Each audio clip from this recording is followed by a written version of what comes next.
Hello, everyone. I'm Sarah Bauman, and I am a staff writer here at 1851 Franchise. Thank you so much for joining us today for a discussion around our 2020 website awards. Today, I have one of the judges for the awards, Kay Ainsley of MSA Worldwide. Kay, thank you so much for joining us today. Thank you. My pleasure. Perfect. So just to kind of get this rolling, when you were looking through these websites, did you have any initial thoughts that you'd like to share or maybe any trends that you noticed? In terms of trends, I would say use of motion. It really catches your eye when you go onto a website and you see ice cream being scooped or people enjoying a sandwich. Panning the parking lot and showing the outside of the building got my attention, but was not as interesting to me as people actually using the product. So I think the trend of using motion, particularly on the homepage, is one that will benefit franchisors.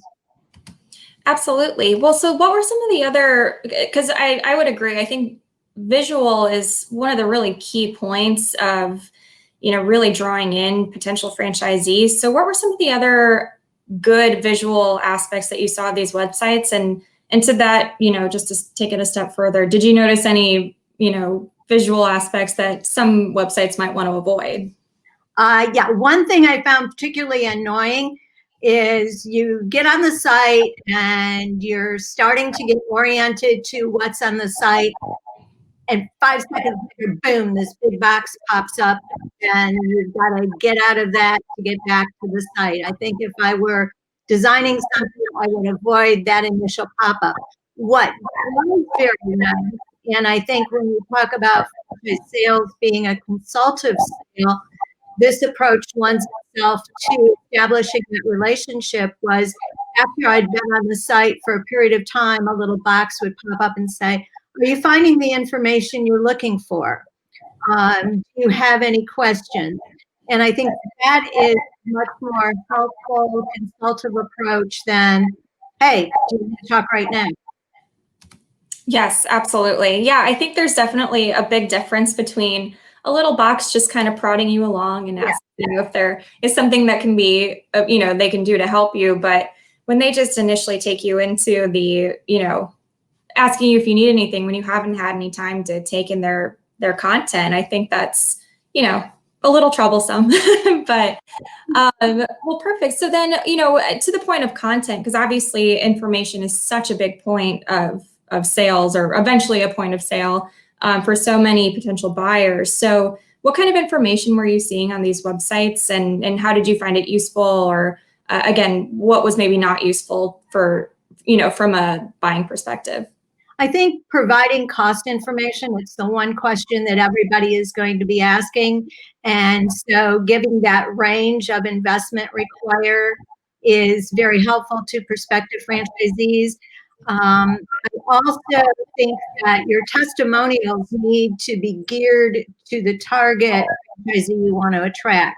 So in franchising in general, we're seeing a movement to more multi-unit development deals.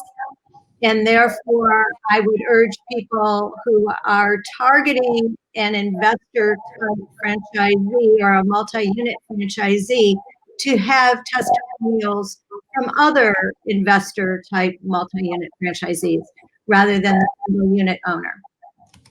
Absolutely. Well, and to your point, I mean, storytelling is such a big part of, selling the brand. So what should brands be telling about themselves? What should their stories be, when they're conveying this on their websites?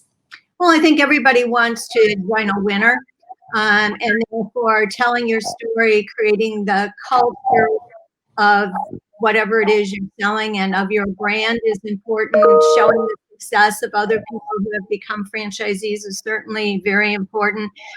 And also providing just that basic information. If you do an item 19, put that information up on the screen. If not, like I said before, show people what it's going to cost.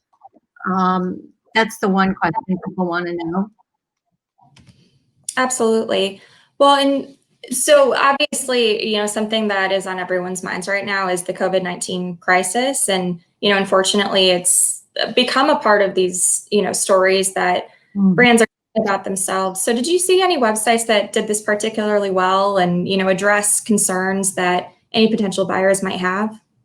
Well, I think the ones that approached it as, we're here to help you. Times are going to be good, times are going to be bad. We're all going to go through issues. And these are the steps that we've taken to help our franchisees during COVID, would give a buyer some sense of reassurance that the franchisor is going to work with them to overcome whatever issues they might have.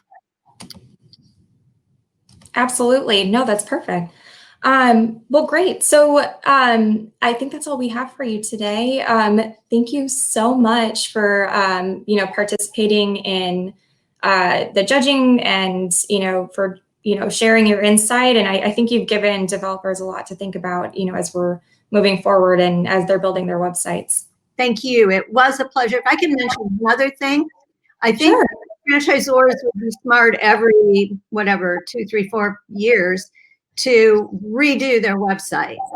There were some more established ones that looked like they had added a page, and the transitions aren't necessarily good. Information that's not consistent from one page to another sends up a red flag. So I would say to everybody, just go with the latest technology every couple of years and plan on redoing your website. Absolutely. Yeah. A nice update is always a good thing, especially with brands evolving so quickly these days. So definitely appreciate that insight. Thank you so much, Kay. Thank you. Bye-bye.